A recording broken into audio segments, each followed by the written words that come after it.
One thing that I think is super interesting is we talked about doing this podcast, and I'm enjoying it, but it's not free. And what is your view on, developing your own personal brand and spending money towards it? Because you have, like, talk about the camera you have a really high-end camera. You spent how much again? At least 1,500 on that. Exactly. Yeah. That's crazy to think, but maybe talk about why you felt the need to invest in all of this and what it's helped you achieve. I think it's the mindset. I don't see stuff as like money down the drain. I see it as an investment to actually produce more revenue from it. So if you want to be, I don't know, I mean, people go to medical school.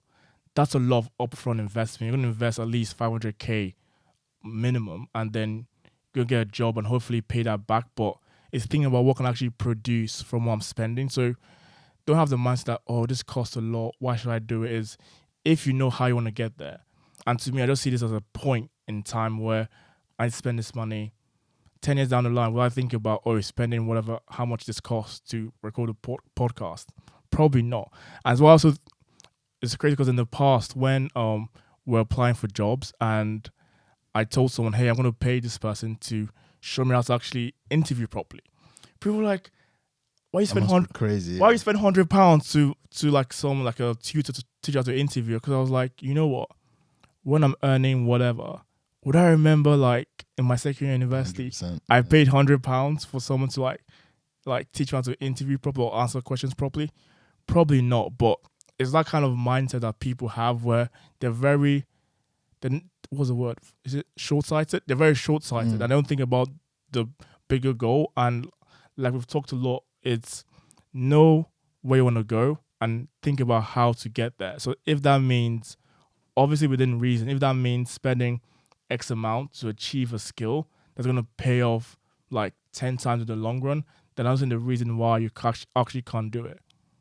I agree with you. There's two things I like to think of. So when I'm investing in equipment, so if we talk about cameras, studio, I try to think of it as a benefit, not a cost. What benefit is this going to bring to me? And if it's a good benefit, I don't necessarily think of the cost. Of course, it's important to look at your finances. It's important to manage it. And I'm not telling anyone to go and break the bank.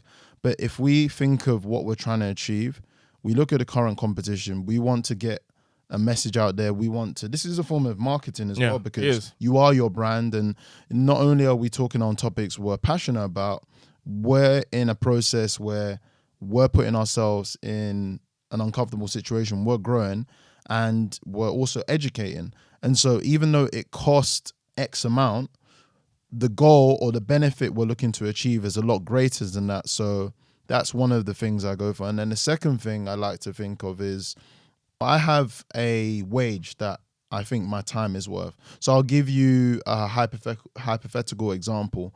Let's say I think my time is worth £100 an hour. The way I make decisions is that I'm willing to outsource any task that I don't enjoy or don't have the time. And if it's less than that £100 an hour, then I'm happy to make that decision. So one of the things when doing business is, outreach or lead generation. I'm sure anyone in any form of business knows that's a really important thing to do. I don't want to be using my time scraping the net, looking for leads, looking for clients to reach out, being on LinkedIn or, through the internet. So you have things such as Fiverr, you have things such as Upwork.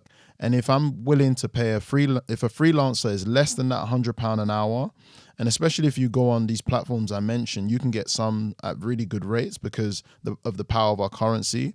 I'm willing to outsource it because I can use my time and free up my time to do things that are a lot more important, such as thinking of strategy. And it's still important for me to get to the granular details and do these things, but it frees up time for me to execute, essentially.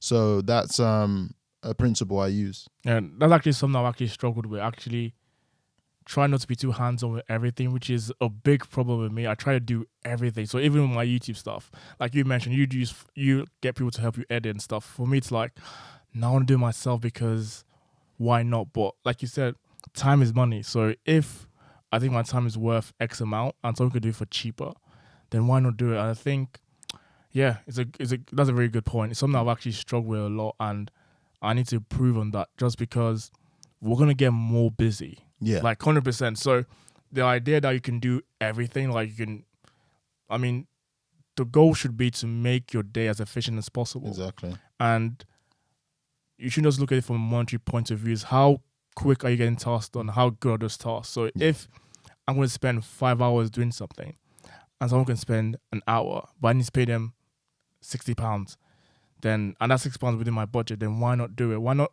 Why am I always trying to do everything myself? It's Mm. yeah, I think that's a good point. Yeah, Definitely. I would caveat that I definitely still edit. So all my Instagram content I edit. I'd like to get into a situation where that's all outsourced. And Yeah. YouTube I still edit to a certain degree.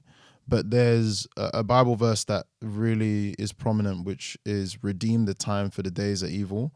And so I like to do word study. Redeem is buy back the time, and evil is not necessarily in context is bad, but the days are long and hard. So I try to buy back my time so that I can use it on things I care about and bring me this most fulfillment. When you're doing short form content like Instagram and Reels, but when you're doing a YouTube video, it's which long. you want to make sure your speech and punctuation is as clear and concise as possible, it requires a lot of time. And so that's where I make the choice to outsource it, and then use my time. And then speaking to a lot of successful business people, like they often, business is a collection of people, and sometimes it comes to, like, one of my mentors, he says effectively you get a vision, you execute on that vision, and then you bring a group of people who have certain skills to allow you to emphasize your vision and grow it, and then you manage those people. And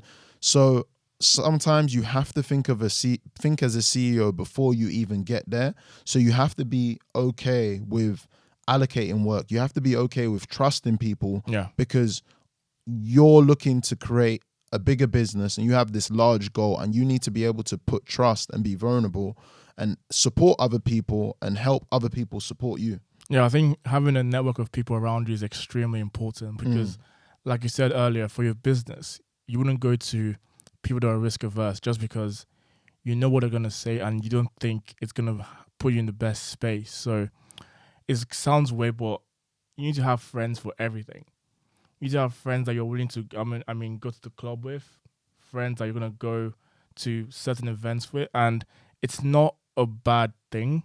I think in the past, I said that to someone like, hey, you're my friend for this, really. I'm not going to like have you going to me to like a finance event because I don't see you that way. But if we're going to go, I don't know, something more creative or something more like light, then that's fine. I think people, we're not using each other, but everyone has a purpose in someone else's life. And I think when you realize that, then you can actually become at ease in how you view other people. 100%. Yeah, because I think the main problem is when you think, oh, I should be a friend for everything. Like you should go to church with me, club with me, any fair with me, go dinner with me. But that's not rational. It's not like reasonable. I think it's a mistake a lot of people make. Yeah.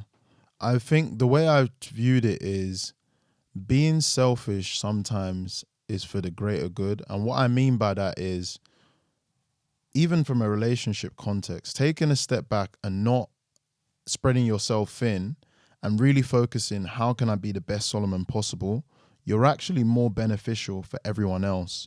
So I don't necessarily make myself available for every event. I can't go to every club. Yeah. I can't be at every party. You know, I try to support my friends as much as possible because I enjoy them when they support me. But taking a step back and thinking, where's my time best stood? Where can I grow? Where can I rest? That allows me to be the best version of myself so I can be a better friend, a better boyfriend, a better son, a better sibling to people around me. Yeah, I think it's something I actually realized, and it's actually something my girlfriend really understands. It's, although sometimes I spend less time with you, what I'm doing is going to enable me to be a better boyfriend, better son. Like, you have to be selfish sometimes. Like, there's no other way to grow if you're not being selfish. And it's not even being selfish because it's for the greater good. It's more like I need to sometimes step away, do stuff that might be selfish from your point of view, but from the greater good is actually quite beneficial. Well, thank you guys for watching. It's the boy, the LifeofSol, aka the bodybuilding banker. Like I said, this is our first pod, but we've enjoyed it. We enjoy educating and putting out content. So if you've liked this, please comment, like, and subscribe. And let us know in the comments what you want to see, what topics you want, and we'll do our best to sift through and talk about topics that the audience wants to see. Yeah, I think this was quite fun. It's a lot. I never actually expected I'll be here recording a podcast, but it was a lot of fun. And yeah, expect more. Put in the comments what you want to see, and yeah, see ya. And the final thing I would say is execution is worship. Whatever you find your hand doing, do it well. Peace and love. Thanks, guys. Yeah, see ya. Peace.